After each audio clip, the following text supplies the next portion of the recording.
नमस्कार शेतकरी बंधूंनो, मी प्राध्यापक राजीव घावडे पती रोगशास्त्रज्ञ, प्रादेशिक संशोधन केंद्र अमरावती, डॉक्टर पंजाबराव देशमुख कृषी विद्यापीठ अकोला। शेतकरी बंधूंना आपल्या सर्वांना माहिती आहे की आजकाल सोयाबीनचा जो प्रक्षेत्र आहे ते वाढत आहे आणि ज्या पद्धतीने मागील 3-4 वर्षापासून सोयाबीनच्या पेऱ्यामध्ये जी वाढ झालेली होती, परंतु यावर्षी जर आपण विचार केला तर सोयाबीनच्या पेऱ्यामध्ये बऱ्याचशा अंशी घट झालेली आहे आणि त्या व्यतिरिक्त मका, ज्वारी आणि बाकी गळीत धान्यामध्ये थोडीशी आपली वाढ झालेली आहे। तर त्याचं प्रामुख्यानं सोयाबीनच्या घट होण्यामध्ये एक महत्त्वाचं कारण मध्ये त्यावर येणारे काही विशेष रोग। आपल्याकडे साधारणतः 2-3 रोग येतात, तर त्याच्यामध्ये आणि ती आपलं सगळं नुकसान करून जाते।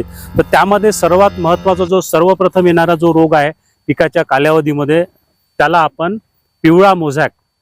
या ठिकाणी मी तुम्हाला काही सॅम्पल मी दाखवलेले आहे की या ठिकाणी आपल्याला आपण बघत असाल की एक पिवळ्या मोझॅकची झाडं या ठिकाणी मी आपल्याला दाखवत आहे की पिवळा मोझॅक हा कसा येतो। आता पिवळ्या मोझॅकचं जर तुम्ही लक्षण जर बघितलं तर त्यामध्ये प्रामुख्याने आपल्याला पानावरती पिवळ्या आणि हिरव्या छटा दिसतात आणि ते जे डाग आहे ते नंतर कालांतराने एकमेकांमध्ये मिसळतात आणि पूर्ण पान हे पिवळं पडतं। याचा जो मुख्य वाहक आहे म्हणजे आपले जे मोझॅक टाईल्स असतात ना, त्याच्या टाईप आपल्याला काही क्षेत्र या ठिकाणी आपल्याला बरेचसे पानं, वरचे जे पानं असते त्या वरच्या पानांनी प्रामुख्याने या रोगाचा प्रादुर्भाव अधिक प्रमाणात आपल्याला सुरुवातीच्या स्टेजला दिसून येतो।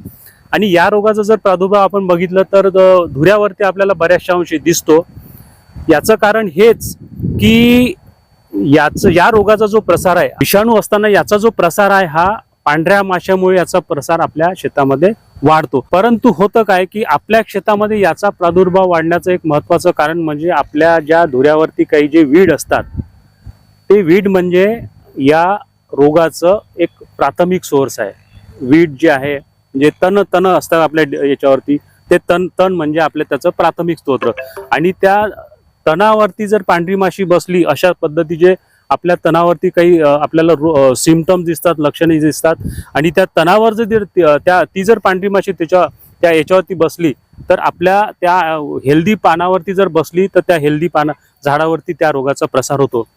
आता आणि एक जर झाड आपल्या शेतामधलं जर त्यांनी प्रादुर्भावग्रस्त झालं, त्या ठिकाणी पांढरी माशी बसली की ती दुसऱ्या हेल्दी झाडावर जाते, निरोगी झाडावर जाते आणि त्या ठिकाणी त्याचा इन्फेक्शन करतो, त्याचा प्रसार करतो आणि अशा प्रकारे या मोझॅक रोगाचा प्रादुर्भाव आपल्या संपूर्ण शेतामध्ये वाढण्याची शक्यता जास्त असते जर आपण पांढऱ्या माशीचं जर नियंत्रण केलं नाही। त्याला जर पिवळ्या मोझॅक या रोगाचं जर नियंत्रण करायचं असेल तर त्याचं एकीकृत व्यवस्थापन करणं अतिशय जरुरी आहे, कारण हा रोग पांढऱ्या माशीमुळे प्रसारित होतो आणि जर पांढऱ्या माशीचा प्रादुर्भाव आपल्या शेतामध्ये जर अधिक प्रमाणात असेल तर त्या रोगाचा प्रसारही मोठ्या प्रमाणात वाढण्याची शक्यता जास्त असते।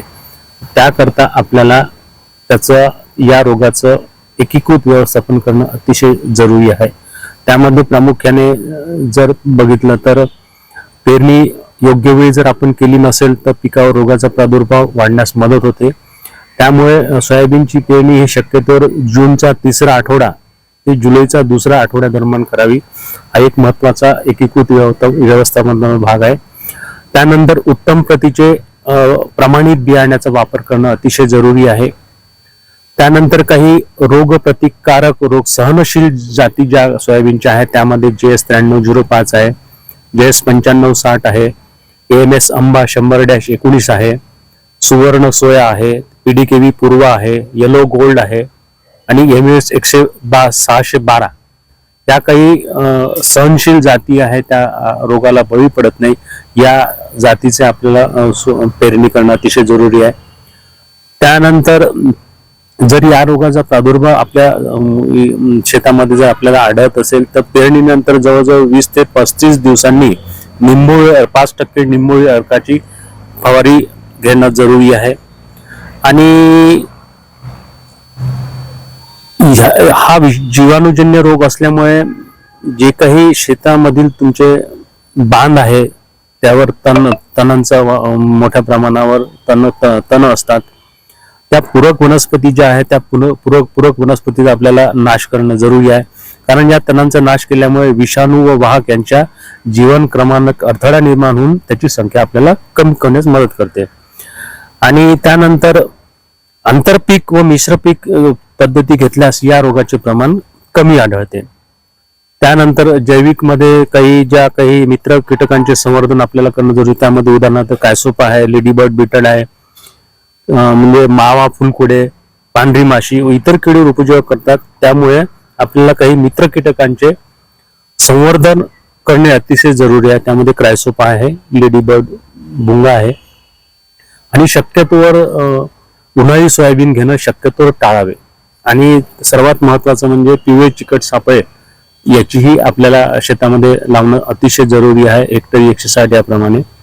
आणि जर ह्या सर्व उपाय करून जर आपल्या शेतामध्ये पांढऱ्या माशी जर अधिक प्रमाणात असेल तर त्याकरता आपल्याला रासायनिक कीटकनाशकाची फवारणी करणं अतिशय जरुरी आहे. त्यामध्ये आंतरप्रवाही कीटकनाशक आहे बीटा सायक्लोथ्रिन अधिक इमॅडोक्लोपिड 0.7 मिली प्रति लिटर पाणी, किंवा मग आपलं थायमिथॉक्झॉन अधिक लॅम्बडा सायलोथ्रिन आहे 0.25 मिली प्रति लिटर पाणी, किंवा क्लोरॅन्टॅनिपॉल अधिक लॅम्बडा सायलोथ्रिन 0.4 मिली प्रति लिटर पाणी. यापैकी कोणत्याही एका कीटकनाशकाची फवारणी केली तर या रोगाचं आपण प्रभावीपणे नियंत्रण करू शकतो. त्यानंतर स्प्रे सर्वात घ्यायचा, पण त्याच्यानंतर आपण पिवळे चिकट सापळे आपण लावू शकतो. पिवळे चिकट सापळे अतिशय त्याकरता अतिशय उपयोगी आहे. मार्केटमध्ये बरेचसे पिवळे चिकट सापळे मिळतात, आपण स्वतः पण घरी करू शकतो. एकरी 50 ते लावायचे आपल्याला समकक्ष हाईटनी, पिकाच्या एक अर्धा फूट हाईटनी. आणि ते जर आपण जर सुरुवातीच्या 20 दिवसाचं आपलं पीक झाल्यानंतर 20व्या दिवशी आपल्याला ते लावायचं आहे.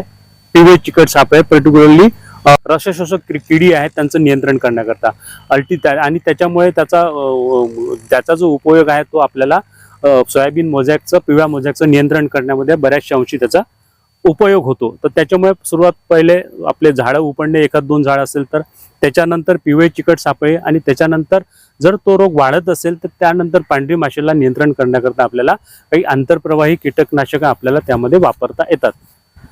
आता हा एक अतिशय महत्वाचा रोग आहे. आता याला काही ज्या बळी पडणाऱ्या जाती आहेत त्याच्यामध्ये 9305, JS 9305, JS 335 या विशिष्ट जातीवरती हा रोग जास्त प्रमाणावर येतो. आणि जर टेम्परेचर अधिक असेल, आणि या रोगाला घाबरून जाण्याची गरज नाही. शेतकरी बांधवांना माझी नम्र विनंती की शक्यतो या रोगाला घाबरून जाऊ नये, कारण का या रोगाचं नियंत्रण आपण करू शकतो. परंतु केव्हा, जर सुरुवातीच्या स्टेजला आपल्याला जर लक्षात आलं की आपल्या शेतामध्ये याचा प्रादुर्भाव झालेला आहे, याची लक्षणे जर आपल्याला लक्षात आलं, याचं निदान जर आपण केलं व्यवस्थित, किंवा हा पिवळा मोझॅक आहे, तरच आपल्याला याचं नियंत्रण आपण करू शकतो.